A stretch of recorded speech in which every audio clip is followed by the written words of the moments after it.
Isro va Me'roj mo'jizasi. Nabiy sallallohu alayhi va sallamning mo'jizalari juda ko'p bo'lib, bu kitobda samoviy mo'jizalari Isro va Me'rojdan boshlaymiz.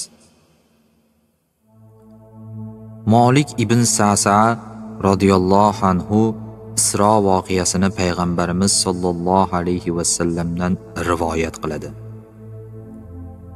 Nabiy sallallohu alayhi va sallam aytdilar: Men hatimda yotganimda kelguvchi kelib ko'ksimni yordi va qalbimni chiqarib oldi.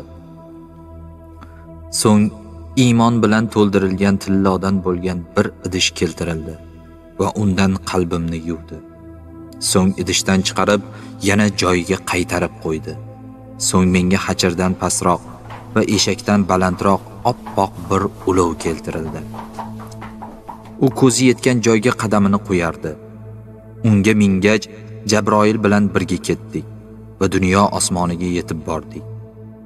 U osmon eshigini ochishlarini so'radi. Sen bilan turgan bu kishi kim deyildi. Jabroil Muhammad dedi. U jo'natildimi deyildi. Ha dedi. Xush kelibsiz, qanday ham yaxshi keluvchi keldi deyildi va eshik ochildi. U yerdan o'tgach odamni ko'rdim. Bu otang Odam, unga salom ber dedi. Salom berdim. U alik olgach, xush kelibsan solih o'g'il va solih payg'ambar dedi.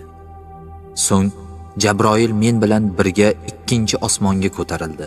Yetib kelganimizda ochishlarini talab qildi. Sen bilan turgan bu kishi kim deyildi. Jabroil Muhammad dedi. U jo'natildimi deyildi. Ha dedi. Xush kelibsiz, qanday ham yaxshi keluvchi keldi deyildi va eshik ochildi. U yerdan o'tgach Yahyo va Isoni ko'rdim. Ular halovatchadirlar. Bular Yahyo va Iso, ularga salom ber dedi. Ularga salom berdim. Alik olishgach, xush kelibsan, solih birodar va solih payg'ambar dedilar. So'ng Jabroil men bilan birga 3-osmonga ko'tarildi. Yetib kelganimizda eshikni ochishlarini so'radi. Sen bilan turgan bu kishi kim deyildi. Jabroil Muhammad dedi. U jo'natildimi deyildi. Ha dedi. Xush kelibsiz, qanday ham yaxshi keluvchi keldi deyildi va eshik ochildi. U yerdan o'tgach Yusufni ko'rdim. Bu Yusuf, unga salom ber dedi. Unga salom berdim. Alik olgach, xush kelibsan solih birodar va solih payg'ambar dedi.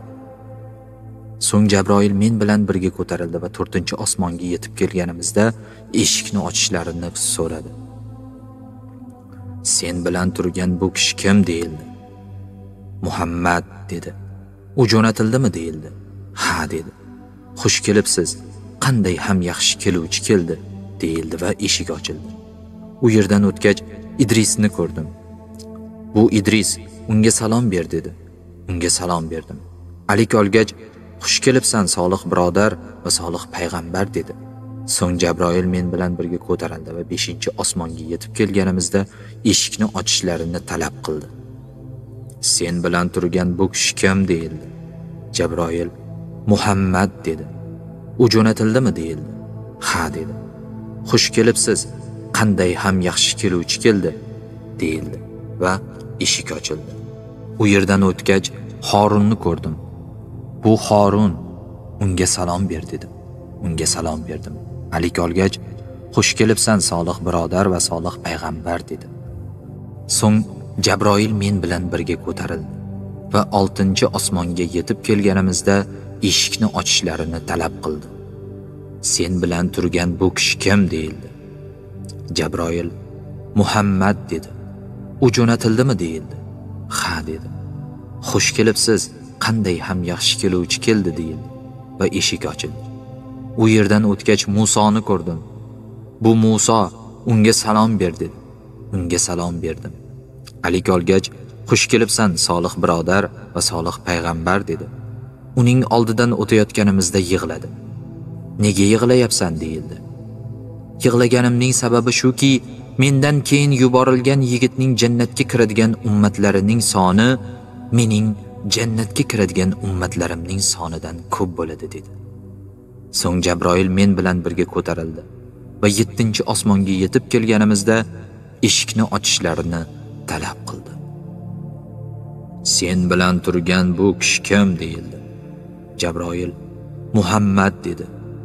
U yuborildimi deyildi. Ha dedi. Xush kelibsiz. Qanday ham yaxshi keluvchi keldi deyildi va eshik ochildi. U yerdan o'tgach Ibrohimni ko'rdim. Bu otang, unga salom ber dedi. Unga salom berdim. Alik olgach, xush kelibsan, solih o'g'il va solih payg'ambar dedi. So'ng meni Sidratul Muntahoga ko'tarishdi. Qarasam, uning mevalari ko'zadek va barglari esa filning qulog'idek kelar ekan.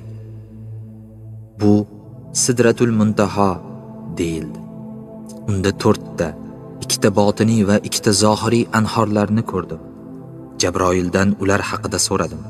Jabroil, botiniy anhorlar jannat anhorlaridir. Zohiriy anhorlar esa Nil va Furotdir dedi. So'ng meni Baytul Ma'murga ko'tarishdi. So'ng menga bir idishda xamir va yana bir idishda sut va yana birida esa asal keltirishdi. Men sutni oldim. Bu sen va ummatlaringning fitratidir dedi. So'ng menga har kuni 50 vaqt namoz o'qish farz qilindi va men qaytdim. Musoning oldidan o'tayotganimda nimaga buyurilding dedi. Har kuni 50 vaqt namoz o'qishga dedim. Ummatlaringning har kuni 50 vaqt namoz o'qishga kuchlari yetmaydi. Allohga qasam, men buni sendan oldin insonlarda tajriba qilib ko'rganman. U oldingi singari so'zlarni aytdi. Yana qaytdim va har kuni 5 vaqt namoz o'qishga buyurildim. Musoga qaytib keldim. U nimaga buyurilding dedi. Men har kuni 5 vaqt namoz o'qishga buyurildim dedi. Ummatlaringning har kuni 5 vaqt namoz o'qishga kuchlari yetmaydi. Men buni sendan oldin insonlarda tajriba qilib ko'rganman va Bani Isroil bilan bu borada qattiq shug'ullanganman. Robbingga qayt va ummatlaring uchun yengillatishini so'ra dedi. Robbimdan so'radim.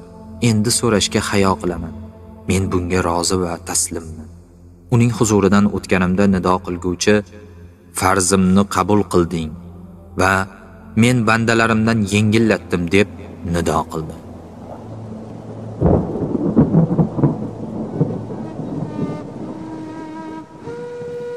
Izoh.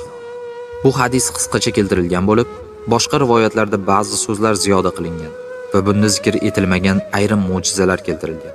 Jumladan, ko'ksilarning yorilishi, Nabiy sallallohu alayhi va sallamning uylarining shifti yorilishi, bir necha ming yillik masofaning qisqa vaqtda bosib o'tilishi, Buroqning Nabiy sallallohu alayhi va sallamdan qochmasdan u zotga itoat qilishi, osmonning ochilishi, bu safar davomida osiy gunohkorlarning azoblanishini va itoatli bandalarning ne'matlar ila bahramand ekanini ko'rishlari, Alloh taolo bilan so'zlashganlari, payg'ambar alayhimussalomlar bilan uchrashib ular bilan so'zlashganlari, Malakul Maut kabi ba'zi farishtalar bilan gaplashganlari, samoviy olamda ko'rgan narsalari